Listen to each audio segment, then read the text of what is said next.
Hello student, maths world SS YouTube channel पर आपका स्वागत है। और आज का वीडियो आपके लिए बहुत ही खास होने वाला है, क्योंकि आज की वीडियो में मैं आपको प्रतिशतता यानी कि परसेंटेज के निकालना सिखाऊंगा कि प्रतिशतता निकालना कैसे जाता है। ठीक है, तो आइए चलो वीडियो को स्टार्ट करते हैं और पहले क्वेश्चन की ओर बढ़ते हैं। इससे पहले कि मैंने पिछले वीडियो में बताया था कि प्रतिशतता होता क्या है और प्रतिशतता को साधारण भिन्न में कैसे बदला जाता है और साधारण भिन्न को प्रतिशतता में कैसे बदला जाता है। ठीक है, तो आइए आज हम उससे थोड़ा कुछ ऊपर लेवल के क्वेश्चन करते हैं। तो देखो क्या है, देखो पहला क्वेश्चन क्या है। पहले क्वेश्चन में कह रहा है कि एक बाग में 400 में से 30% पेड़ आम के है। ठीक है, यानी कि एक बाग था, उसमें 400 पेड़ थे और उसमें से 30% पेड़ आम के है। तो बाग में कितने पेड़, तो बाग में कितने पेड़ आम के हैं और दूसरे पेड़ों की संख्या भी बताइए। ठीक है, यानी कि कहने का मतलब क्या है, आज फिर थोड़ी सी प्रतिशतता की अगर बात करी जाए कि प्रतिशत होता क्या है।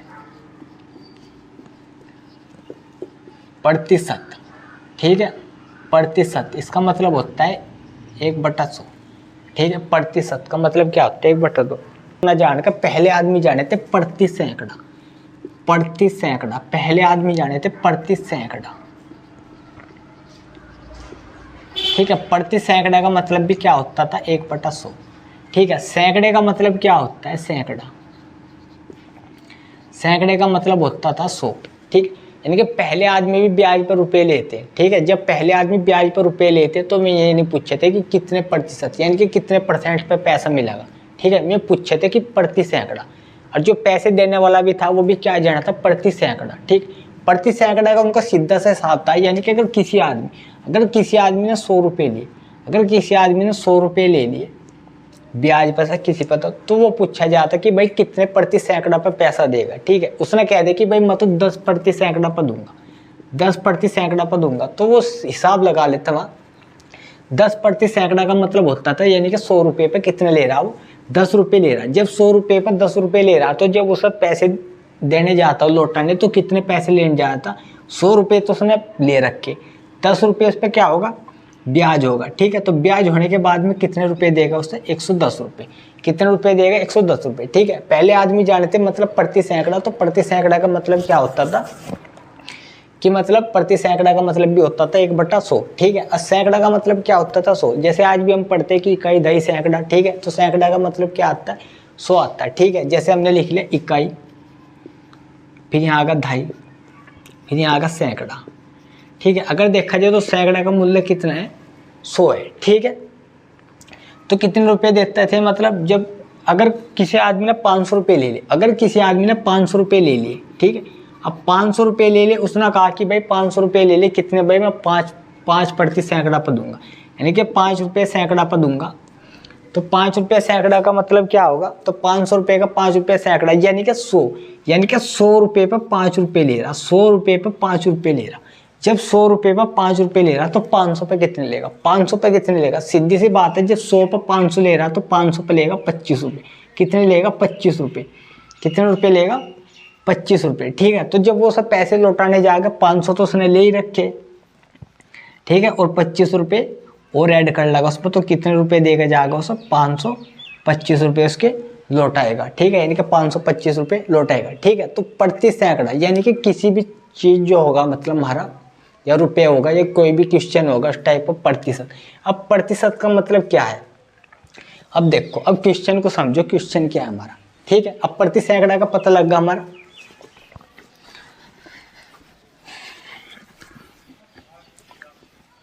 अगर थोड़ी सी और बड़ी बात करी जाए कि मतलब 500 है। ठीक है, 500 रुपये लिए, 500 रुपये लिए 30% पर, 500 रुपये लिए 30% पर। जब 500 रुपये 30% पे लिए, तो सीधी सी बात है, 500 रुपये 30% पे लिए, तो सीधी सी बात है 100 रुपये पे कितने ले रहा, 30 रुपये। 100 रुपये पे कितने ले रहा, 30 रुपये। 100 रुपये पे कितने ले रहा, 30 रुपये। 100 रुपये पर 30 रुपये ले रहा तो 500 रुपये, तो 500 रुपये पे कितने लेगा, 500 रुपये पर। तो जो पहले आदमी हिसाब लगा लेते कि भाई 100 रुपये पर 30 रुपये लिए, अब 30 को 5 बार जोड़े थे, तो 30 को 5 बार जोड़ने से कितना होगा, 30 की यानी कि 5 की गुणा कर ली, तो कितना आ गया, 150। कितना आ गया, 150 में गुणा तो कर नहीं पाते थे, तो मैं क्या करते थे, जैसे 100 रुपये पर 30 फिर 30 और ऐड करा, 30 और ऐड करा, 30 और ऐड करा, तो 30 5 बार ऐड करने के बाद में कितना होता था, 150 रुपये। ठीक है, अगर इस क्वेश्चन को भी अगर हम मतलब बाग के पेड़ ना समझ के इसी टाइप में क्वेश्चन समझ के देखा जाए तो बढ़िया बेटर रहेगा। देखो क्या था, यो था एक बाग था हमारा, ठीक है, यो बढ़ा दिया बाग,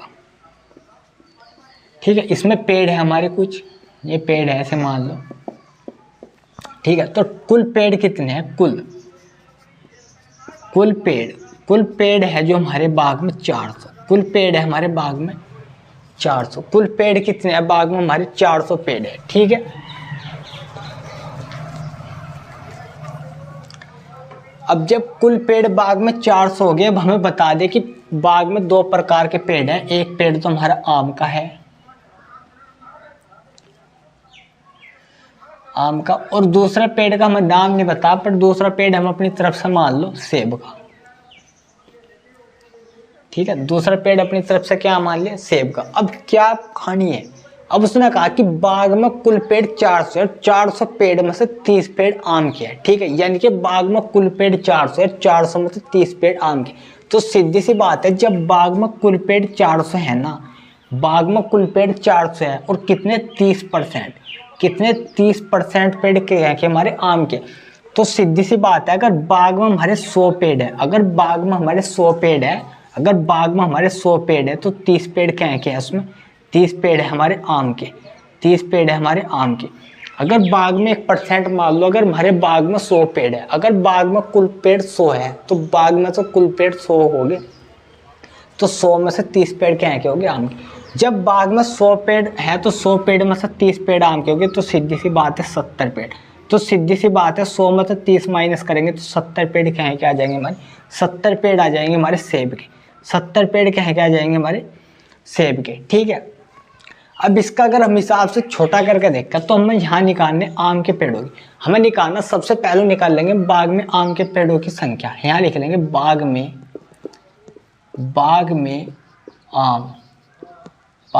आम के पेड़ों की संख्या वैसे मैं टोल।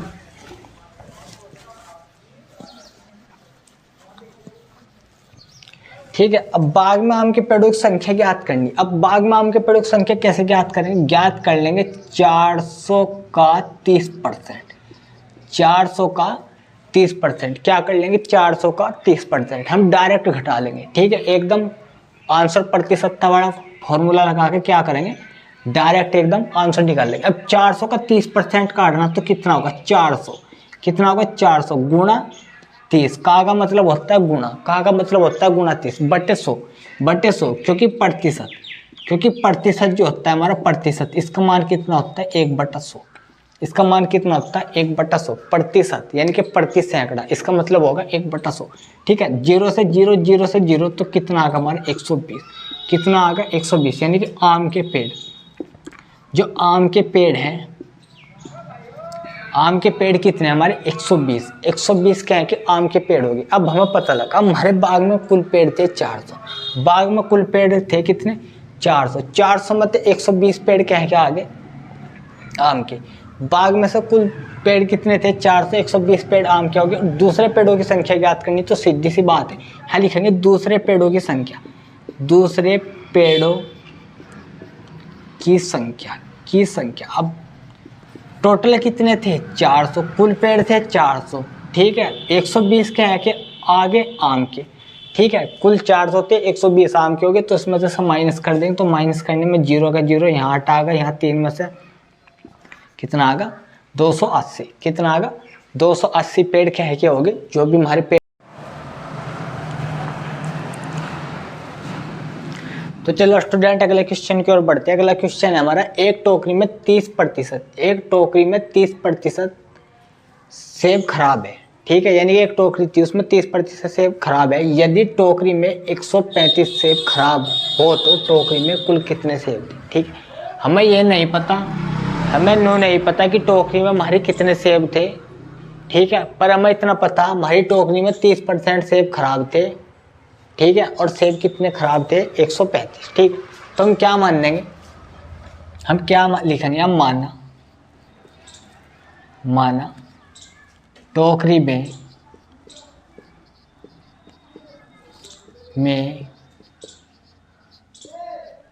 कुल सेब की संख्या क्या मान लेंगे, x। ठीक है, जब हमें किसी चीज़ का कोई नहीं पता होता तो हम गणित में क्या मानते हैं सर, माना मानते हैं, और माना में कुछ भी हम चर संख्या मान लेते हैं, x y z कुछ भी मान लेते हैं, पर ज़्यादा प्रचलित हमारा क्या है, x है, तो इसलिए हम x ही मानते हैं। ठीक है, अब क्या करना हमें कहा कि एक टोकरी में जो कुल सेबों की संख्या हमने x मान ली, तो x मानने के बाद में एक टोकरी में 30% सेब खराब थे। ठीक है, तो हमने टोकरी में सेब कितने मान लिए, x। जब हमने टोकरी में सेब x मान ली, सेब कितने खराब थे, 30%, तो x का 30%। ठीक है भाई, उसने कहा कि एक टोकरी में 30% सेब खराब है। ठीक है, इनके 30% सेब खराब है।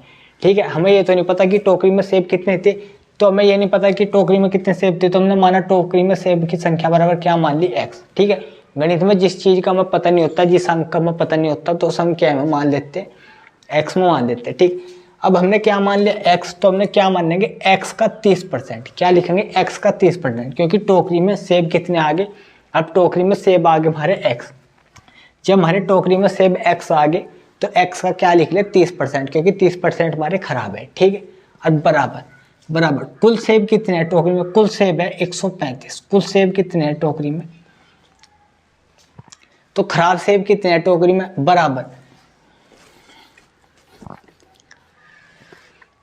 तो बराबर क्या आ जाएगा हमारा 135। खराब सेब कितने हैं टोकरी में, 135। ठीक है, अब हम क्या लिखेंगे, x का मतलब होता है गुणा, x गुणा 30/100 प्रतिशत का मतलब, भाई एक बात ध्यान रखो, अगर किसी संख्या में से प्रतिशत हटाना तो 100 से भाग कर दो, और किसी संख्या में प्रतिशत लगाना तो 100 से गुणा कर दो। ठीक है, अब हमें इसमें से प्रतिशत हटाना है तो हम 100 से भाग करेंगे, अगर किसी संख्या में प्रतिशत लगाना है उसमें हम क्या कर देंगे, 100 से गुणा कर देंगे। ठीक है, जैसे हमारा कहीं है 3/4, हमें कह दे कि 3/4 को प्रतिशत में बदलो, तो हम 4 से क्या कर देंगे, गुणा कर देंगे, तो कितना आ जाएगा, 25 बार कट जाएगा, कितना आ जाएगा, 75%। कहीं आगा हमारा 5 को कह दे कि प्रतिशत में बदलो, तो 100 से गुणा कर दो, कितना आ जाएगा, 500%। कितना आ जाएगा, 500%। ठीक है, कहीं आगा हमारा 75% को कह दे कि मतलब इसे भिन्न में बदलो। ठीक है, साधारण भिन्न में बदलो, तो 75, इसमें क्या आएगा, प्रतिशत, तो इसमें से हमें क्या करना, प्रतिशत हटाना, तो हमने जिस संख्या में से प्रतिशत हटाना उसके बटे में क्या करेंगे, 100। अब 25 से काट देंगे, 25 या 75, 25 चौक का 100। ठीक है, तो वही सेम नियम यहाँ है, यहाँ बस क्या है, थोड़ा प्रतिशत है, प्रतिशत में क्या कर देंगे, इसमें से प्रतिशत हटाना है तो 100 से भाग कर दे। अब बराबर कितना है हमारा, 135। ठीक है, क्योंकि 135 सेब क्या है उसमें खराब है। ठीक है, अब हम क्या काम करेंगे, 0 से 0 कट जाएगा हमारा। ठीक है, जब x की गुणा 3x में करेंगे तो कितना आ जाएगा, 3x/10 सॉरी, कितना आएगा, 135। ठीक है, इसका बटे 1 मान लेंगे, इसकी गुणा इधर, तो कितना आ जाएगा, 3x बराबर 135 गुणा 10। ठीक है, अब x, अब जहाँ भी हमारा चरों और अचर होगा, जहाँ भी हमारा चरों और अचर मिलेगा हमें, ठीक है, जैसे यहाँ मिला हमें 3x या 5x या कुछ भी है, बस ध्यान जो रखना, जहाँ भी हमारा चर अचर मिलेगा, जैसे मिलेगा 7y या 8z। ठीक है, बस ध्यान जो रखना, चर और अचर होना चाहिए। जहाँ भी हमारा चर और अचर होगा उनके बीच में ध्यान रखिए, उनके बीच में हमारा गुणा का निशान होता है। जैसे हमारा 5x के बीच में गुणा का निशान है, यानी कि 5 गुणा x है, कहीं आया हमारा 6z, तो इसका मतलब है 6 गुणा z। ठीक है, 6 गुणा z, तो वही सेम कंडीशन है यहाँ इनके बीच में क्या का निशान है, गुणा का। ठीक है, पर ध्यान रखनी जहाँ भी हमारा चर और अचर होगा। ठीक, अब हम क्या काम करेंगे, अब गणित का एक रूल है हमारा, अगर इधर हमारा प्लस में है तो इधर आने का माइनस में, अगर इधर माइनस में है तो बराबर से इधर आने का प्लस में, अगर इधर हमारा गुणा में है तो इधर आने का बराबर से भाग में, अगर इधर हमारा भाग में है तो इधर आने का गुणा में। ठीक है, अब देखो, अब ये क्या है, हमारे इधर गुणा में है। ठीक है, तो गुणा में इधर आने का क्या होगा, भाग में, यानी कि 135 गुणा 10 बटे कितना आगा, 3। अब x बराबर जब इससे से काटेंगे तो कितनी बार कट जाएगा, 45 बार, ठीक है। गुणा कितना आएगा 10। अब x बराबर कितना आएगा 450, कितना आएगा 450। अब जो हमारी टोकरी थी, टोकरी में हमारे कुल सेब कितने थे, 450 सेब थे। 450 सेब मतलब हमारे 135 सेब खराब थे, ठीक है। 135 सेब खराब थे और कुल सेब कितने थे, 450, ठीक है।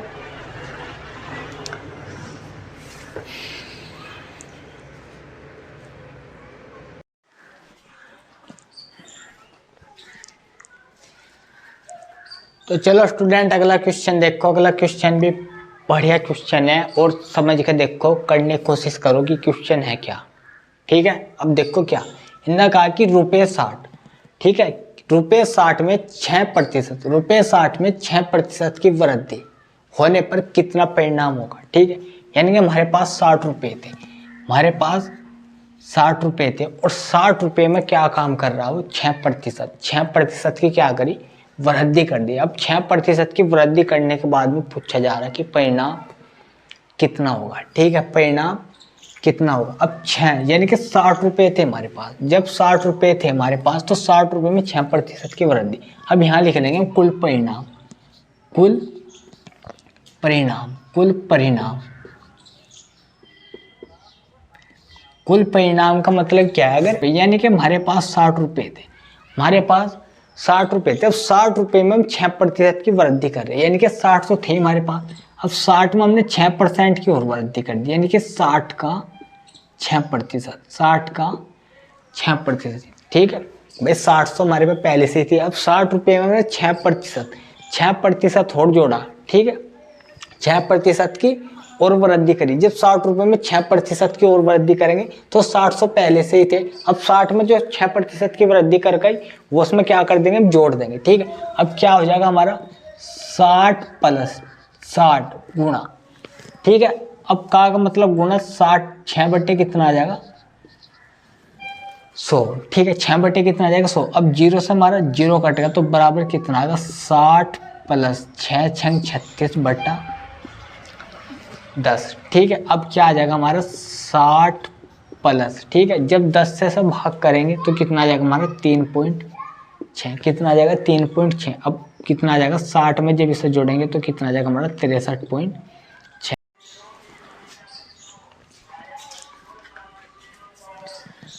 तो चलो स्टूडेंट अगला क्वेश्चन देखो। अगले क्वेश्चन में कह रहा है कि 270 किग्रा का कितने प्रतिशत 108 किग्रा है, ठीक है। यानी कि 270 किग्रा है, 270 का कितने प्रतिशत 108 किग्रा है, ठीक है।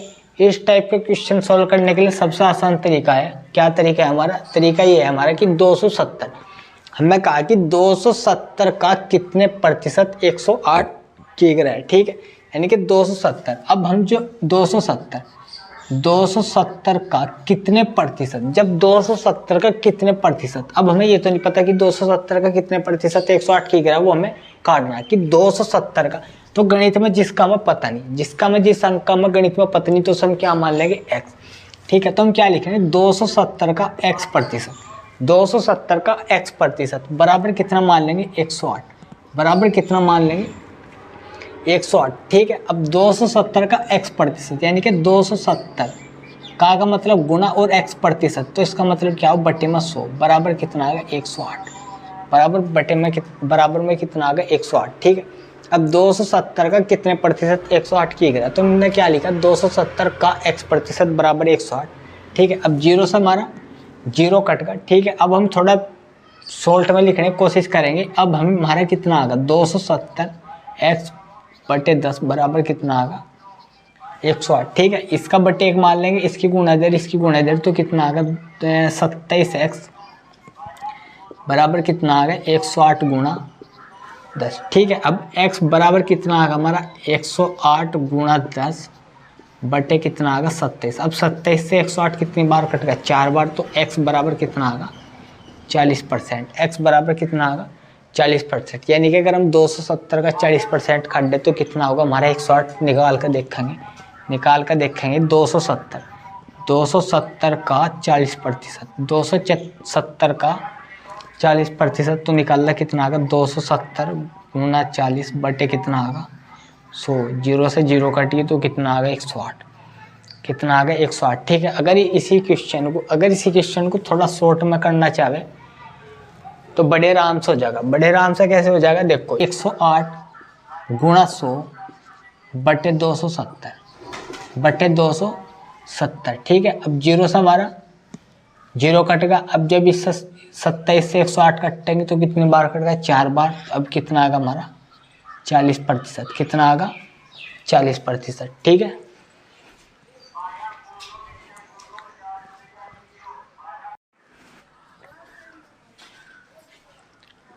तो चलो स्टूडेंट अगला क्वेश्चन देखो। अगला क्वेश्चन में कह रहा है यदि x का 23% 40 हो, यदि x का 23% 40 हो तो x का मान ज्ञात कीजिए। ठीक है, क्या कहा क्वेश्चन में, यानी कि x का 23%, x का 23% कितना दिया हमें 40। यदि x का 23% 40 हो तो x का मान ज्ञात करो। ठीक है, अब हमें पता का मतलब क्या हो, गुणा, यानी कि 23 बटा कितना करेंगे 100 बराबर कितना कर दिया 40। ठीक है, अब थोड़ा डायरेक्ट सॉल्यूशन करेंगे।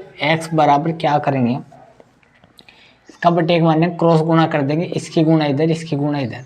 ठीक है, या थोड़ा सा ऐसे लिख लेंगे करके 23x बराबर 40 गुना 100।